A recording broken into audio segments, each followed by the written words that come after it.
اسلام نے کبھی دولت کو حاصل کرنے کو منع نہیں کیا۔ اگر اسلام دولت کمانے کا منکر ہوتا تو زکوٰۃ کا حکم کیوں دیتا، خیرات کا حکم کیوں دیتا، صدقے کا حکم کیوں دیتا، فطرے کا حکم کیوں دیتا؟ یہ ایکسپورٹ بتا رہی ہے کہ اگر امپورٹ نہ کرو گے تو بانٹو گے کیسے؟ اسلام نے کہا جس نے دنیا کو چھوڑا آخرت کے لیے اور جس نے آخرت کو چھوڑا دنیا کے لیے وہ ہم میں سے نہیں ہے۔ دنیا میں رہو مگر آخرت کو نہ بھولو، آخرت کی طرف جھکو مگر دنیا کو نہ چھوڑو۔ لباس پہنو، ہم تمہیں حکم دیتے ہیں ننگے نہ رہنا، اچھا لباس پہننا، بے تین کپڑے دھلے ہوئے ہوں۔ گندا مسلمان دنیا میں رہنے کا حقدار نہیں ہے۔ تمہارے جسم پر عالیشان کپڑے ہونے چاہیے۔ سرکار دو عالم کی حدیث ہے کہ تمہارے جسم پر اتنے ہائی کلاس سوٹ ہو کہ جس بزل میں، جس میٹنگ میں، جس محفل میں، جس ماحول میں جاؤ زینت محفل بن جاؤ۔ دنیا تمہارا نظر اٹھا کے دیکھے کہ یہ کون آ گیا کہ جس کا ہائی کلاس ڈریس ہے۔ تو اگر اسلام کو دنیا پسند نہ ہوتی تو اچھا لباس پہننے کا حکم کیسے دیا جاتا؟ سر میں تیل لگاؤ، یہ جھاڑ جھنکاڑ بش جیسے بال نہ بنانا، ہپی سٹائل نہ بننا، شریف معلوم ہو وہ لباس پہننا، شریف معلوم ہو ویسا سر میں تیل ڈالنا، آنکھیں تمہاری صاف ہوں، منہ سے تمہارے بدبو نہ آنی چاہیے، تم برش کرنا، مسواک کرنا، ہر کھانے سے پہلے منہ کو دھونا، کھانے کے بعد منہ کو دھونا، اس طرح شرافت سے بیٹھنا، اس انداز سے کھانا۔ انصاف سے بتائیے اگر اسلام کو تمہارے اچھے لباس سے نفرت ہوتی یہ کیوں کہتا کہ نماز پڑھتے وقت اچھا لباس پہن کے پہننا؟ میں نے اندازہ کیا لگایا کہ اگر آفیسر سے ملوں تو اچھا لباس پہن لوں، دوست سے ملوں ذرا سوٹ پہن لوں، آفس میں جا رہا ہوں بہترین قسم کا لباس پہن لوں، اور جب نماز پڑھنی ہو ذرا لنگی دینا میں کپڑے اتار کے نماز۔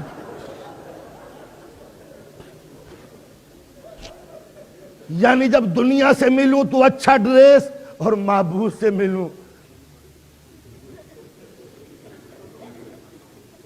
قرآن نے کہا، رسول نے فرمایا کہ نماز پڑھو تو سج دھج کے پڑھنا، خوشبو لگی ہوئی ہو، مسجد کی طرف جانا تاکہ دنیا تمہیں دیکھے کہ ہاں کوئی زندہ قوم راہوں کو مہکاتی ہوئی چل رہی ہے۔ تو آپ نے دیکھا۔ اب ایک بات کہہ دوں، خدا کرے کوئی برا نہ مانے، مردوں کو حکم دیا کہ جب مسجد جاؤ تو عطر لگاؤ، عورتوں کو منع کیا کہ صرف اپنے شوہروں کے سامنے خوشبو لگانا۔ ہماری شریعت میں یہاں تک کہا کہ اگر تم غیر مرد کو سنگھانے کے لیے خوشبو لگاؤ تو سنت ہے کہ غسل کرو، اس لیے کہ گناہ سرزد ہو گیا۔ اسلام نے ہر قسم کی خباثتوں سے رجس سے بچایا۔ حضور کو ایک حدیث، اچھا لباس پہنو، اچھا لباس پہنو، خوشبو لگاؤ، عطر سے بساؤ۔ ایک جملہ کہا ہے سرکار نے، قسم خدا کی کتنا قیمتی، اس دور کے زمانے کے یہودی کو کہا، اس زمانے کے نہیں۔ فرماتے ہیں کہ دیکھو گندے نہ رہنا، کہیں ایسا نہ ہو کہ گندے یہودیوں کی طرح تم بھی بن جاؤ کہ جن کے مردوں کی گندگی ان کی عورتوں کو آوارہ بنانے میں مددگار ثابت ہوئی۔ ملاحظہ فرمایا، حضور کی حدیث ہے، یہودیوں کی طرح گندے نہ رہنا، جن کے مردوں کی گندگی نے ان کی عورتوں کو آوارہ بنا دیا۔ اس دور کے یہودیوں پہ تو جو بھی مرد، جو بھی مسلمان غلاظتوں میں زندگی گزارے گا اپنے گھر کی عفت کا محافظ نہیں رہ سکتا۔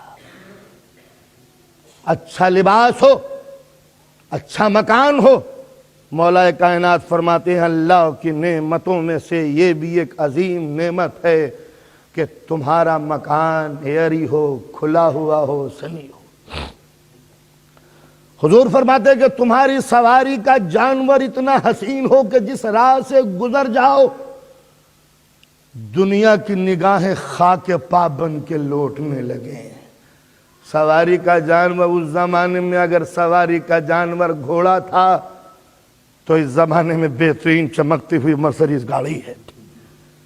رسول کی حدیث کا مفہوم یہ نہیں ہے کہ آپ لندن کی سڑکوں پہ بہترین قسم کا گھوڑا لے کے، مفہوم انداز یہ ہے کہ مسلمان کو دنیا دیکھ کے یہ نہ کہے کہ یہ لیزی ڈل قسم کی قوم ہے کہ جس کے پاس عمل کے لیے کوئی نمو، کوئی حرکت نہیں ہے۔ لہذا اسلام نے دنیا میں ڈوبنے کے لیے یہاں تک کہا کہ رزق کو کماؤ، صبح نماز پڑھو، دکان کھول دو، یورپین اسٹائل سے 9 بجے آنکھ کھول کے 10 بجے دکان نہ کھولنا، سورج کی بھی آنکھ نہ کھلے جب مسلمان کی دکان کھلنی چاہیے۔ مشقت میں ڈوبو، محنت میں ڈوب کے، پسینے سے ڈوب کر اپنا رزق حاصل کرو۔ مدینہ ہے، گرمی کا زمانہ ہے، لوہیں ہیں، شعلہ فشاں ماحول ہے، شرربار زمین ہے، آسمان سے آگ برس رہی ہے، اور اس چنچلاتی ہوئی دھوپ میں آپ کا چھٹا امام صادق آل محمد گدال ہاتھ میں لیے زمین کو کھودنے میں مشغول ہے، سر کا پسینہ قدموں میں بہہ رہا ہے۔ امام کو پسینے میں ڈوب کر دیکھ کر ایک مرتبہ ایک ادھر کا امام، یہ امام صادق ہے، ادھر کا امام ادھر سے گزر رہا تھا، اور ایک مرتبہ دیکھا کہ امام دھوپ میں پسینے میں شرابور ہیں، محنت کر رہے ہیں، پھاوڑا چلا رہے ہیں۔ ایک مرتبہ کہا فرزند رسول، نبی کی سیرت میں اور آپ کی سیرت میں کتنا فرق ہے؟ کہاں وہ قناعت، کہاں وہ پھٹا ہوا لباس، کہاں وہ اللہ، کہاں عبادت، اور کہاں یہ آپ کی زندگی کہ دنیا کمانے کے لیے آپ اتنی محنت کر رہے ہیں کہ اس دھوپ میں بھی آپ کو سکون کی ضرورت نہیں محسوس ہوتی، جبکہ اس گرمی میں پرندے جانور بھی اپنے گھروں میں منہ چھپائے بیٹھے ہیں۔ یعنی دنیا سے ہٹیے، آخرت کی طرف لگ جائیے۔ امام نے ایک جملہ کہا، جملہ نہیں ہے، یونیورسٹی ہے، کہا میں اس دھوپ میں مدینے کی اس لیے محنت کر رہا ہوں، میں پسینے میں ڈوب کے اس لیے اپنے کھیت میں کام کر رہا ہوں کہ کہیں غیرت انسانی تو جیسے ذلیل کے آگے ہاتھ پھیلانے پہ مجبور نہ کر دے۔ ہم اس لیے محنت کر رہے ہیں کہ کہیں انسان کو بھیک مانگنے کی عادت نہ ہو جائے، اس لیے کہ رسول نے فرمایا ہے کہ آخرت میں سب سے زیادہ بدنصیب وہ ہوگا جسے دنیا میں ہاتھ پھیلانے کی نوبت آئی ہو۔ تو اسلامی اصول یہ بنا کہ دیکھو، دنیا نہ چھوڑنا، دنیا سے تعلقات قائم نہ ترک نہ کرنا، تمہارا گھر ہو، تمہارا بار ہو، کاروبار ہو، سواری کا جانور ہو، اچھا لباس ہو، تمہاری بیوی ہو، شریک حیات ہو، تمہارے بچے ہو، ویل اسٹیبلش تمہارا، ویل ٹو ڈو تمہارا فرنیچر، سب کچھ ہو مکمل، دنیا میں رہنا تو عزت کی زندگی سے گزارنا۔